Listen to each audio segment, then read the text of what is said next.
¿Cómo afecta la cultura en nuestra comprensión de una doctrina bíblica fundamental llamada la doctrina del santuario? Quédense con nosotros, ya regresamos.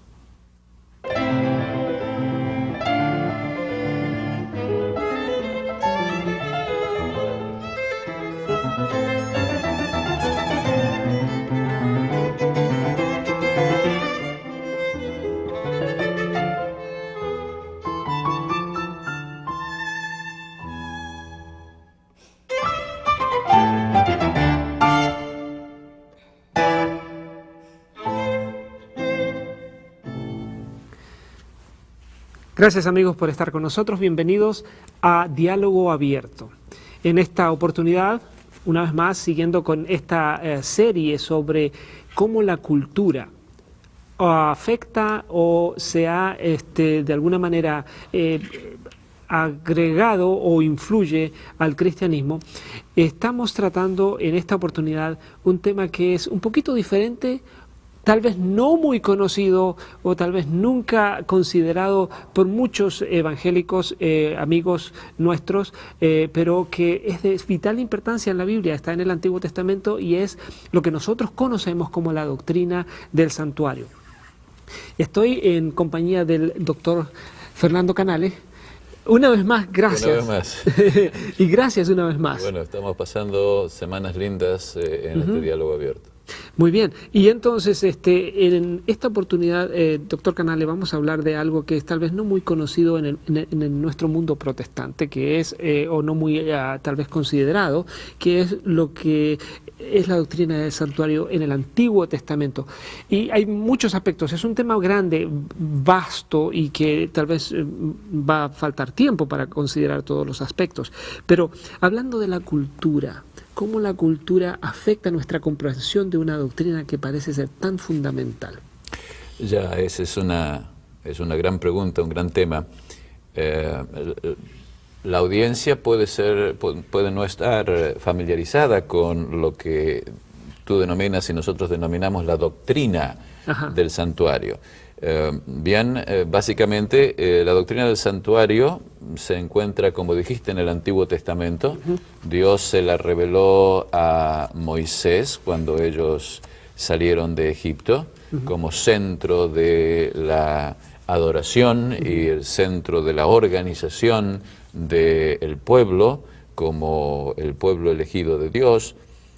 Pero la doctrina del santuario continúa desarrollándose. Dios le dio como una estructura de adoración, una estructura social, una estructura moral que se basaba en su presencia, y su presencia estaba allí en el pueblo, en el espacio, en el tiempo. Es más, en Éxodo 28:5 creo que es, si no recuerdo mal, Dios les pide que le hagan un santuario, hacedme un santuario y yo habitaré entre ellos. O sea que la presencia de Dios está con ellos. Ahora, si vamos a través de todo el Antiguo Testamento, vemos cómo el santuario continúa siendo el lugar donde Dios vive con su pueblo, que es una idea muy central de la Escritura.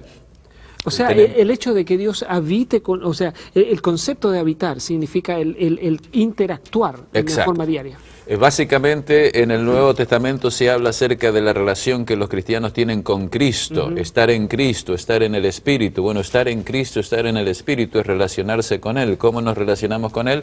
Básicamente en la estructura que se revela en el santuario del Antiguo Testamento, que es el dwelling. Pero esta es una descripción de lo que el santuario es. El santuario continúa siendo y es en el presente el centro desde el cual Dios se comunica con nosotros. ¿Cómo sabemos eso? Bueno, está escrito en la Biblia. Eso nosotros, los adventistas, no lo hemos inventado. Leamos el texto, Hebreos 8, 1 y 2. Hebreos capítulo 8, y si tienen su Biblia, busquen la Biblia porque también es un estudio bíblico. Capítulo 8 del libro de la carta a los Hebreos, está en el Nuevo Testamento, y estamos hablando del versículo 1 y 2. Hebreos 8, 1 y 2. Ahora bien, el punto principal de lo que venimos diciendo es que tenemos tal sumo sacerdote, el cual se sentó a la diestra del trono de la majestad en los cielos, ministro del santuario y de aquel verdadero tabernáculo que levantó el Señor y no el hombre. Aquí hay una diferencia, parece ser, ¿verdad?, entre un santuario y el otro. Claro, lo que sucede, y nosotros no tenemos el tiempo de desarrollar acá todo el fundamento bíblico. Esto no es solamente un texto, esto está extensivamente presentado en las Sagradas Escrituras. El santuario que se edificó en el Antiguo Testamento era solamente una copia del modelo del verdadero tabernáculo que hay en el cielo, y cuando Cristo vino aquí a la tierra, como lo presenta Juan en ese famoso versículo de Juan capítulo 1, versículo 14, de que el verbo se hizo carne, se encarnó, el verbo se hizo carne, se encarnó y habitó entre nosotros. Ese habitar entre nosotros hizo su tabernáculo. Su morada, su tabernáculo. Exacto. Se usa la misma palabra que la del tabernáculo, es decir, otra vez la presencia de Dios, inclusive en la encarnación de Jesucristo. La Biblia la concibe en la figura del tabernáculo, en la estructura del tabernáculo. Ahora bien, después que Cristo murió, se fue a los cielos. Ahora, uno de los aspectos más, diríamos, más extraños, no, esa no es la palabra, es uno de los aspectos que causa más preguntas a los cristianos, particularmente a los cristianos protestantes, es qué es lo que hizo Cristo después de morir e irse al cielo. Para un cristiano evangélico, Cristo, el todo de Cristo es la muerte de Cristo, y ciertamente la muerte de Cristo es la base de la salvación. Cristo murió por nosotros y eso es el hecho fundamental que nos salva. Eso es claro en la Biblia. Pero luego, como se pone tanto énfasis en eso, ¿qué pasa con Cristo? Cristo como que desaparece y ahora es como que Cristo se haya espiritualizado y la pregunta es, ¿por qué pasan 2000 años? Y si Cristo ya terminó el plan de salvación, ¿qué es lo que está pasando? ¿Dónde está? ¿Qué está haciendo? ¿Qué está haciendo? Bueno, la Biblia claramente lo dice. Cuando Cristo murió, ascendió, y cuando ascendió se sentó a la diestra de la majestad del trono de Dios en los cielos, que es ese centro de relación que Dios tiene, no solamente con el planeta Tierra, sino también con el universo, que es el santuario. Y acá en Hebreos tenemos esa expresión clara, porque el libro de Hebreos se concentra más que ningún otro libro en el Nuevo Testamento para explicar ese cambio en la actividad de Dios. Así que Dios, Cristo, el Cristo encarnado, está sentado con su cuerpo humano encarnado en los cielos a la diestra de Dios, intercediendo, es decir, continúa trabajando, perdonando los pecados en favor nuestro hasta que viene. Sí, lo que quería decir, simplemente como para resumir y mantener la idea. En el principio, muy al principio, en el tiempo de Adán y Eva, no había un santuario, pero Dios moraba o se dialogaba con ellos. Luego el santuario vino a ser otra vez una morada en la cual había una acción entre Dios y el hombre. Luego Jesús vino en forma personal y siguió interactuando. Ahora Jesús está en los cielos y sigue interactuando. O sea, lo que me pareció fundamental de entender en este pedacito que hemos estado analizando hasta ahora es que Dios tiene un interés tremendamente grande, sublime, de constantemente interactuar con el hombre. ¿Es así? ¿Es correcto entenderlo así? Hay que entenderlo de esa manera porque esa es la forma como Dios se revela en la Biblia. Ahora llega el momento en el que tenemos que conectar esto con la cultura. Esta ha sido la descripción un poco del aspecto del santuario que creo que en forma muy específica se relaciona o ha estado relacionado con la cultura, particularmente con la cultura que conversáramos 2 semanas atrás cuando hablábamos de la cultura y la teología. Porque claro está de que cuando estamos hablando del santuario en los cielos, estamos hablando de algo que es altamente teológico, que tiene que ver con un santuario que Dios ha hecho y no el hombre, en el cual Dios habita, así que nuestra concepción de Dios, en una forma muy especial, está relacionada con la doctrina del santuario. Ahora, la pregunta es esta. Estos datos del santuario están en la Biblia. Correcto. No somos nosotros los primeros que leemos estos versículos, ni han sido los adventistas los primeros que leen estos versículos. Estos versículos han estado en la Biblia por casi 2000 años y todos los teólogos los han leído, pero nadie ha llegado a desarrollar o interesarse en la doctrina del santuario. Los católicos no tienen una doctrina del santuario, aunque conocen todos estos textos. Y los protestantes también leen todos estos textos. Es decir, no es que no lo tengan, son los mismos textos que nosotros leemos. Y sin embargo, ellos han llegado a una conclusión diferente de la que nosotros hemos llegado. Ahora, ¿cuál es la conclusión a la que y cómo llegamos a esas conclusiones?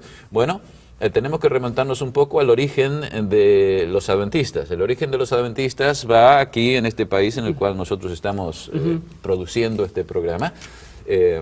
Es un país en el cual la fe cristiana estuvo entre los pioneros que vinieron de Europa, mayormente protestantes que vinieron a este país. Y claro, en aquel tiempo no tenían muchos seminarios o muchas universidades y cosas por el estilo. La gente venía con su fe, con la Biblia, y leía y estudiaba. Y una cosa que aprendí en la historia que les molestaba muchísimo a estos pioneros, estoy hablando de los principios del siglo XVIII, en los 1700, 1720, 1730, la gente estaba en cierto sentido, si puedo usar la palabra, hartada de todas estas distintas denominaciones protestantes que tenían todas estas doctrinas y que se contradecían. Y ellos decían, bueno, este es el problema de la tradición. Nosotros no queremos seguir la tradición, nosotros queremos seguir la Biblia, y si estudiamos la Biblia, vamos a llegar a encontrar la verdad y nos vamos a unir. Pienso que genial, como decimos en Argentina. Sí.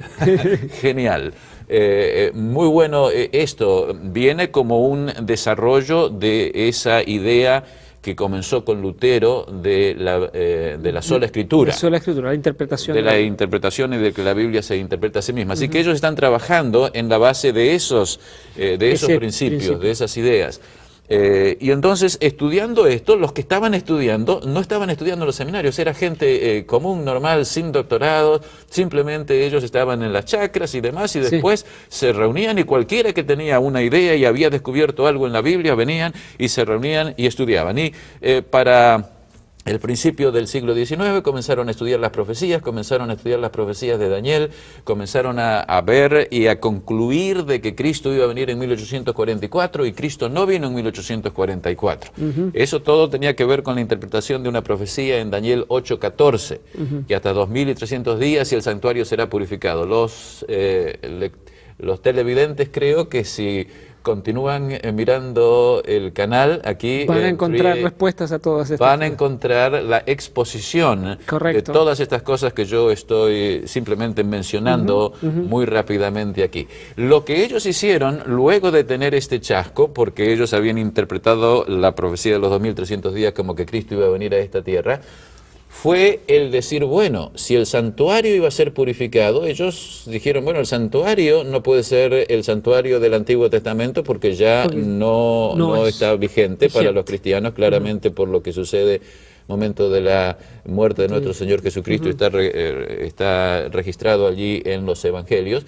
Así que ahora ellos decidieron que iba a ser la tierra, pero como no vino Cristo en esa fecha del cumplimiento de la profecía, tenían que traer una respuesta, y la respuesta para ellos fue, entonces, si no fue la tierra, es que Dios está haciendo algo en el santuario celestial. ¿Cómo se relaciona entonces esto con la cultura?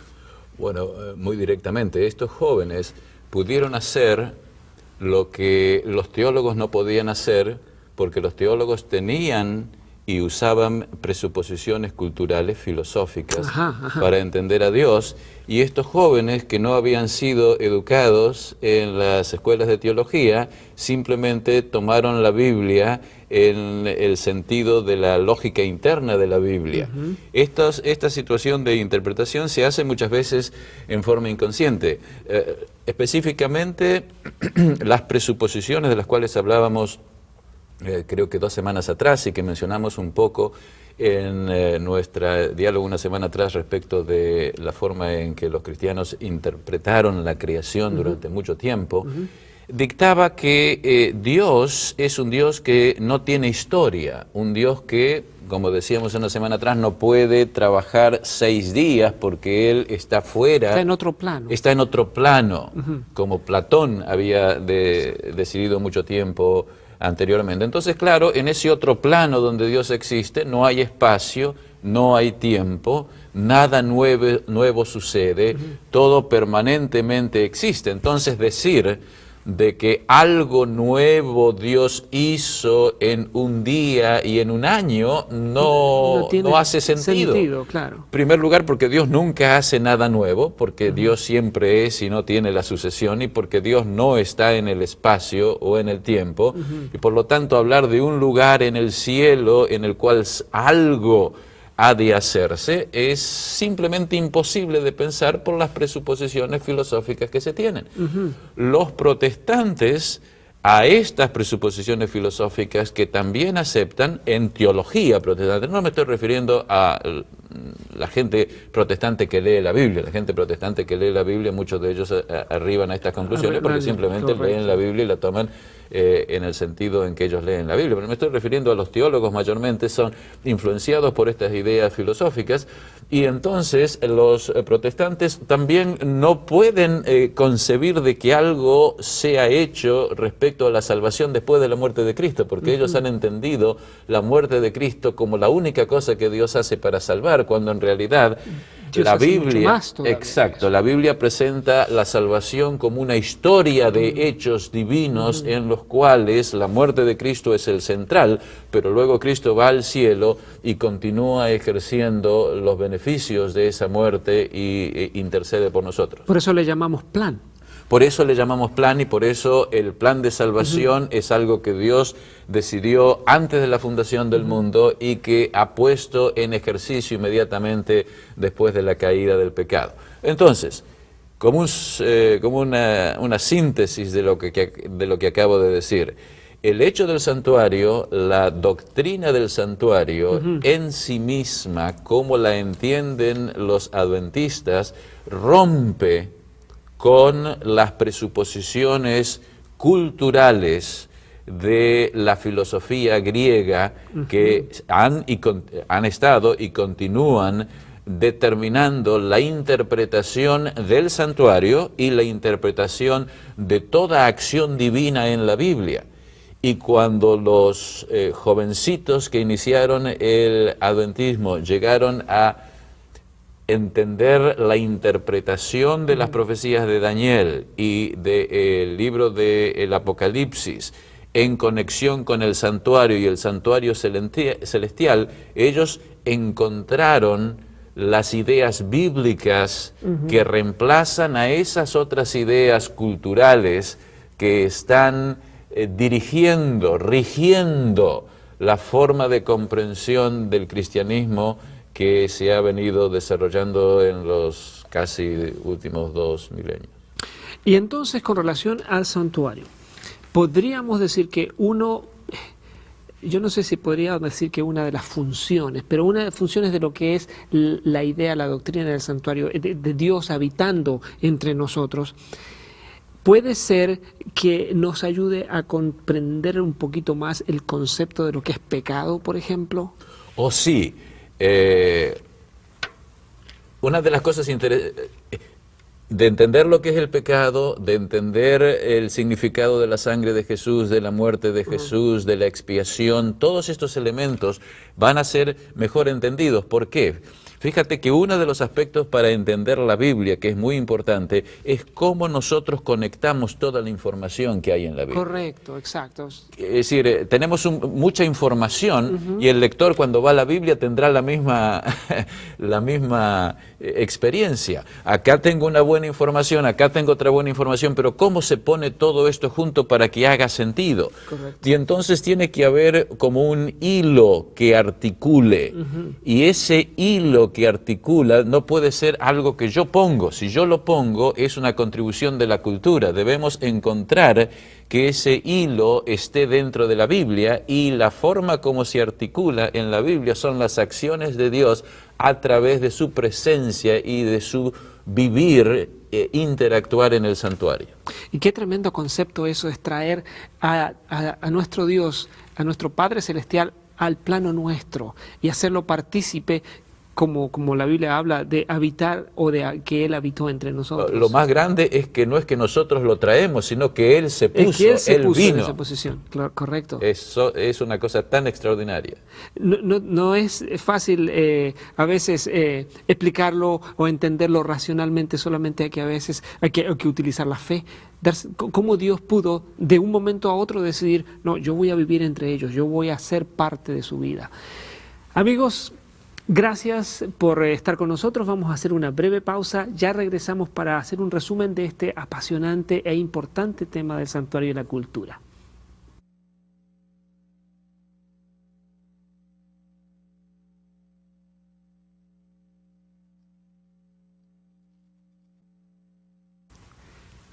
Bienvenidos a Diálogo Abierto otra vez. Gracias por regresar con nosotros, y estamos en este diálogo con el doctor Canales, hablando acerca de la relevancia de lo que consideramos como una doctrina, la doctrina del santuario, expresada básicamente en que Dios vino a habitar con su pueblo y lo sigue haciendo. Correcto. Ahora, una pregunta: ¿cómo las influencias culturales, la cultura en sí, está influyendo o puede influir en nuestra comprensión o nuestro entendimiento de la idea del santuario? En este caso, muy específicamente, la cultura trabaja como lentes de interpretación. Entonces, una vez que la cultura ha determinado en la mente del lector de la Biblia que Dios trabaja en ese plano distinto de la historia, cuando vamos a la Biblia y leemos, por ejemplo, que Dios habitó con ellos en el santuario, en el desierto, por ejemplo, con la columna de fuego y la nube que estaba sobre el santuario, la persona que lee eso dice, bueno, el texto dice que habitó, pero en realidad no puede haber habitado, porque si Dios vive en ese otro nivel, donde no hay historia, no hay presente, no hay pasado, no hay espacio, no hay tiempo, entonces quiere decir de que lo que la Biblia me está diciendo es una figura del lenguaje, es una metáfora, pero yo no la puedo tomar como que me está hablando de la realidad. Y ese es uno de los aspectos más negativos de la cultura que hemos heredado, que el cristianismo ha adoptado, porque esto es parte de la forma como el cristianismo se define a sí mismo. Estas nociones de Dios ya son parte de la concepción de Dios del cristianismo, y por lo tanto los líderes del cristianismo, los teólogos, cuando leen las palabras de la Biblia, las entienden no como hablándonos de la realidad, como la realidad es, sino que ellos ya la ven diciendo, bueno, estos son figuras del lenguaje, y si son figuras del lenguaje, entonces nosotros sabemos cómo las cosas son en realidad, pero la Biblia no me dice a mí cómo son en realidad. Es más o menos como que la Biblia sería un libro de ilustraciones, de cuentos para los niños, chicos, correcto, pero no me está diciendo cómo las cosas son en verdad. La otra opción, y más o menos lo mismo pasaba una semana anterior con la creación. La creación también vendría a ser una ilustración de algo que yo sé porque la ciencia me lo dice. Y la Biblia es una ilustración de algo que yo sé porque la filosofía griega o contemporánea me la dice. El principio de la sola escritura se basa en este descubrimiento que Lutero hizo, por ejemplo, la justificación por la fe, o este descubrimiento más abarcante, hermenéuticamente hablando, del santuario, en el cual involucra el cambio general de la comprensión de la realidad. La Biblia me habla acerca de cómo son las cosas que Dios hace en la realidad y no son una metáfora. Y quisiera yo agregar algo con relación a lo que ya también en el pasado hemos estado conversando y analizando. El hecho de que al estudiante de la Biblia, a quien va a estudiar la Biblia, y lo hace con la disposición, obviamente, de permitir que Dios produzca el milagro, como lo mencionó usted varias veces, y creo que es tremenda descripción, que al abrir la Biblia vamos a encontrar que ahí está la única fuente de verdad, y que Dios produce un milagro al momento que nosotros vamos a leer con un corazón abierto lo que Dios quiere decirnos. Ese es un punto que quería destacar. Y el otro, el hecho de que en lo que es una doctrina que parece ser un poquito tal vez no conocida o no comprendida o mal entendida muchas veces como lo es el santuario, pensando que solamente porque es una historia del pasado no se aplica a nosotros. No, Dios está actuando a través de su presencia habitando. Es maravilloso saber que Dios habita entre nosotros. Eso es lo precioso, el tesoro que sacamos de lo que es la doctrina del santuario. Exactamente, y adicionalmente también el hecho de que en la Biblia toda acción de Dios está en una manera u otra conectada a esa presencia central que proviene del santuario. Dios siempre está, como quien uno dice, está contextualizado, aparece, se relaciona en el contexto del santuario. Esto es muy importante para la vida espiritual. Cuando nosotros nos relacionamos con Cristo, ¿nos relacionamos con qué Cristo? ¿Con un Cristo que se ha evaporado y que no existe más? ¿O nos relacionamos con un Cristo viviente, el Cristo que se encarnó y que resucitó encarnado y que con esa resurrección encarnada está ahora en el cielo como uno de nosotros, no ya limitado como hombre, pero todavía existiendo como hombre, ministrando para nuestra salvación? Entonces todavía cuando leemos lo que pasó en el Evangelio, esos elementos es parte de la historia de ese Dios y nos relacionamos con ese Cristo. Es más, cuando estemos en la tierra celestial por la gracia de ese Cristo, nos vamos a relacionar con ese Cristo que se encarnó y que continuará encarnado por la eternidad. Y ya seguiremos entendiendo estos misterios y otros más, y comprenderemos cómo Dios nos amó tanto que decidió habitar con nosotros. Ya no estaremos en diálogo abierto, no, pero diálogo abierto con el Señor. Con el Señor, exactamente. Muy bien dicho, muy bien puesto, y realmente gracias, muchas gracias por ayudarnos a comprender más estas verdades. Y gracias a ustedes también, amigos, porque sabemos que sí, a veces son temas difíciles o más complicados que otros. Sin embargo, Dios está para ayudarnos y abrir esta palabra y producir ese milagro de transformación. Que Dios los bendiga. Nos vemos en otra edición de Diálogo Abierto.